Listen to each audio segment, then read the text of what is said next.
बिस्मिल्लाहिर्रहमानिर्रहीम। बोलते कालम के साथ मैं आमिर रज़ा खान, और कुछ तबीयत की नासाजी के बायस दो एक रोज़ आपके साथ मुलाकात नहीं हो सकी, लेकिन इस दौरान भी मेरी मुसलसल नज़रें रहीं इंटरनेशनल ख़बरों के ऊपर। जब मैंने ये देखा कि अमेरिका ने साउथ कोरिया को जो है जवाब दे दिया कि आपके साथ मशक़ें नहीं करनी, तो आपको समझ आई होगी, मुझे तो बहुत ज़बरदस्त समझ आया कि ईरान ने किस हद तक कमज़ोर कर दिया है एक ऐसी सुपर पावर को, जो कि इससे पहले अपने गुरूर के अंदर पूरी दुनिया को फ़तह करने की बात किया करती थी। आज सूरत हाल ये है कि उसकी कमज़ोरी की इंतहा ये देखिए कि शमाली कोरिया, जिसको सबसे बड़ा दुश्मन कहा जाता था, किम जोंग जिसको सबसे बड़ा दहशतगर्द करार देता था अमेरिका, उसके साथ ही सुलह का हाथ बढ़ाया और इसके साथ साथ साउथ कोरिया से बाय बाय कर दिया कि आपके साथ फ़ौजी मशक़ें नहीं की जा सकती। और इसकी बुनियादी वजह यह है कि आपने ईरान के ख़िलाफ़ हमारा साथ नहीं दिया है। तो डोनाल्ड ट्रंप का अब तो ये बयान आ गया, जो उसने कहा कि साउथ कोरिया के सदर से हमने पूछा था कि ईरान के जौहरी प्रोग्राम को ख़त्म करने के लिए अगर आप हमारा साथ देंगे, तो उनका जवाब था नहीं। तो आज हम भी कहते हैं कि आपके साथ फ़ौजी मशक़ें नहीं करेंगे।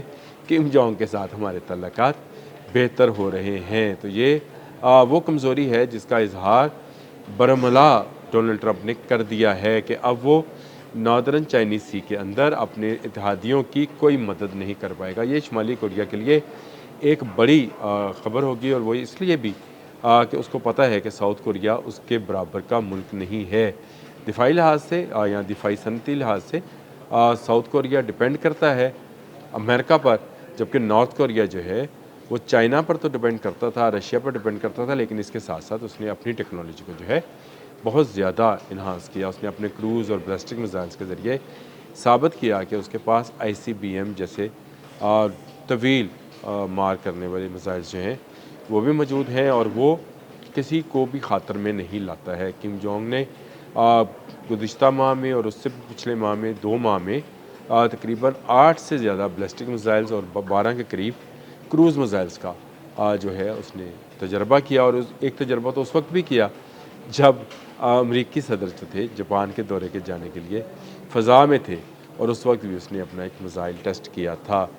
ये एक बड़ी ख़बर थी, और उसके बाद से अमेरिका जो है डिफेंसिव पोजीशन में आ गया है। ये डिफेंसिव पोजीशन इसलिए है कि अमेरिका के अपने अंदर की क़ुव्वत ख़त्म होती चली जा रही है। आहिस्ता आहिस्ता आहिस्ता अमेरिका की वो ताकत जो कि फ़ौजी ताकत कहलाती है, वो कमज़ोर हो गई है। उसके हर आने वाले दिन के साथ एक ख़बर ऐसी ज़रूर आती है कि जब उसको जराल्ड फोर्ड या अब्राहम लिंकन या जॉर्ज डब्ल्यू बुश के हवाले से वजाहत करना पड़ती है। उसके जो फ़ौजी तर्जुमान हैं, पेट हेक्सत हैं, ये सब लोग जो हैं इस बात की वजाहत करते हैं कि नहीं नहीं ऐसा कुछ नहीं है। अब्राहम लिंकन में जो लोग मौजूद हैं वो नफसियाती तौर पर बड़े मजबूत हैं, हालांकि उनकी फैमिलीज़ ये कह रही हैं कि उनके खतूत को रोका जा रहा है। और कुछ अखबारात की, जैसे वाशिंगटन पोस्ट है, उनकी ख़बरों में भी ये ऐसी ख़बरें आई थी कि उन्होंने ख़ुदकुशी की कोशिश की है। वहाँ पर मौजूद सेलर्स ने बाकायदा ख़ुदकुशी की कोशिशें की थी। ईरान ने इस जंग में अमेरिका के गुरूर को ख़त्म किया, अमेरिका की ताकत को ख़त्म किया है, और ये ताकत ख़त्म होते होते अब इस नहज पे आ गई है कि अमेरिका अपने इत्तेहादियों से भी जान छुड़वाना शुरू हो गया है। यानी अब उसको साउथ कोरिया जो है एक बोझ नज़र आता है।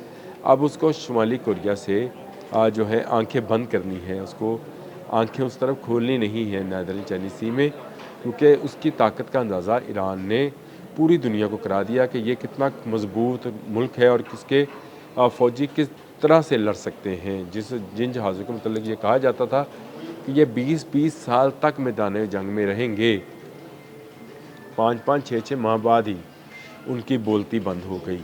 तो इसका मतलब ये है कि ये कोई अचंभे की बात नहीं थी कि ईरान ने जो है अमेरिका की उस ताकत को ना सिर्फ ललकारा बल्कि उसको नुकसान पहुँचाया। और इस नुकसान पहुँचाने के नतीजे में आज सूरत हाल ये है कि अमेरिका आहिस्ता आहिस्ता पूरी दुनिया से सिमटना शुरू हुआ है। आप याद रखिएगा कि अमेरिका मिडल ईस्ट से जाएगा। मैंने ये बहुत अरसा पहले प्रेडिक्ट किया था, और मैंने कहा था कि अमेरिका की जगह पर चाइना मिडल ईस्ट में आएगा। लेकिन उसके अलावा भी कुव्वतें हैं जो मिडल ईस्ट पे आना चाहेंगी और मिडल ईस्ट में काम करना चाहेंगी। मैं जंग के हवाले से नहीं कहता हूँ, लेकिन काम करने के हवाले से, क्योंकि इससे पहले सिर्फ पेट्रो डॉलर जो था وہ راج کر رہا تھا، لیکن اب آپ دیکھیے گا کہ آہستہ آہستہ ریاستیں جو ہیں ان کا اعتماد دوسری طاقتوں کی طرف بھی ہوتا چلا جائے گا۔ اس میں اہم ترین پیش رفت تو خیر وہ 3 ملکی معاہدہ ہے جو پاکستان، ترکی اور سعودیہ کے درمیان ہوا۔ اس میں ڈونلڈ ٹرمپ کا بھی ٹویٹ آ گیا کہ ٹروتھ سوشل پہ ان کا بیان آ گیا کہ یہ خوش آئند ہے۔ اس پر ہمارے وزیر اعظم شہباز شریف نے بھی ان کو جو ہے ویلکم کہا ہے۔ یہ واقعی میں ایک ایسا معاہدہ ہے جس سے نظر آتا ہے کہ مڈل ایسٹ میں موجود ریاستیں جو ہیں اب طاقت کے دوسرے منبعوں کی طرف غور کرنا شروع ہو گئی ہیں، اور یہی وہ چیز ہے جو کہ امریکہ کی کمزوری سامنے لاتی ہے۔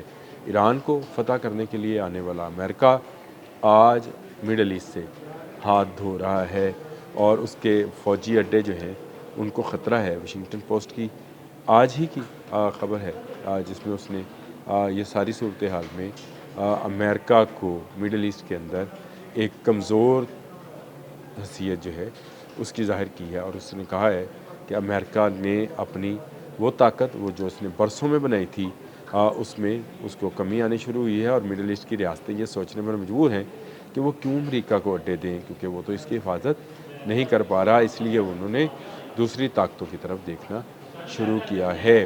اور اب جب آپ نے ساؤتھ کوریا کو منع کر دیا ہے کہ آپ اس کے ساتھ فوجی مشقیں نہیں کریں گے کیونکہ آپ نارتھ کوریا کو ناراض نہیں کرنا چاہتے ہیں، تو اس کا مطلب یہ ہے کہ ایران نے آپ کو اس قدر کمزور کر دیا کہ آپ یہ کہا کرتے تھے کہ ایران کے بعد نارتھ کوریا کی باری ہے۔ یاد ہے آج سے چند ماہ پہلے ڈونلڈ ٹرمپ نے یہ بیان دیا تھا کہ ہم آب ہرمز کے بعد جو ہے ناردرن چائنیز سی میں بھی کارروائی کر سکتے ہیں، اور وہاں پر بھی جو آبی گزرگاہ ہے اس پر قبضہ کر سکتے ہیں۔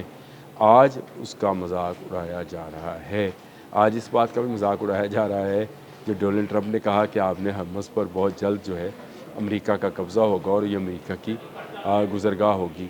اب یہ ایسا نہیں ہوگا، اب امریکہ کو جانا ہے، اب امریکہ کو آہستہ آہستہ اپنے پر سمیٹنے ہیں جو اس نے پھیلا رکھے تھے پورے مڈل ایسٹ کے اندر۔ اب اس کی کمزوری جو ہے وہ سب کے سامنے آ گئی ہے، کھل کر سامنے آنے کی وجہ سے امریکہ ہر آنے والے دن کے ساتھ مزید کمزور سے کمزور تر ہوتا چلا جائے گا۔ ایران کو اس بات کا ادراک ہے، ایران کو پتہ ہے کہ امریکہ طویل جنگ نہیں لڑ سکتا ہے، اور یہ امریکی فوجیوں کو بھی پتہ چل گیا کہ وہ زیادہ لمبے عرصے تک جو ہے آب ہرمز میں نہیں رہ سکتے ہیں۔ تو کیا اس کے بعد ان فوجوں کو واپس جیسے ابراہم لنکن ناردرن چائنیز سی سے آیا تھا وہاں پر واپس جانا ہے؟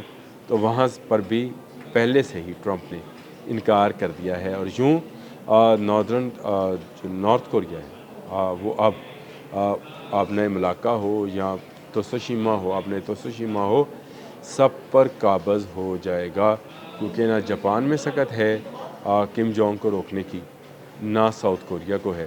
ساؤتھ کوریا اس اتحاد سے ٹوٹنے والا پہلا ملک ہے جس کو امریکہ نے جواب دے دیا ہے۔ امریکہ کی کمزوری ہر آنے والے دن کے ساتھ بڑھتی چلی جائے گی، کم نہیں ہوگی۔ امریکہ اپنے پر سمیٹے اور واپس جائے۔ تک کے لیے اتنا ہی۔ اللہ حافظ۔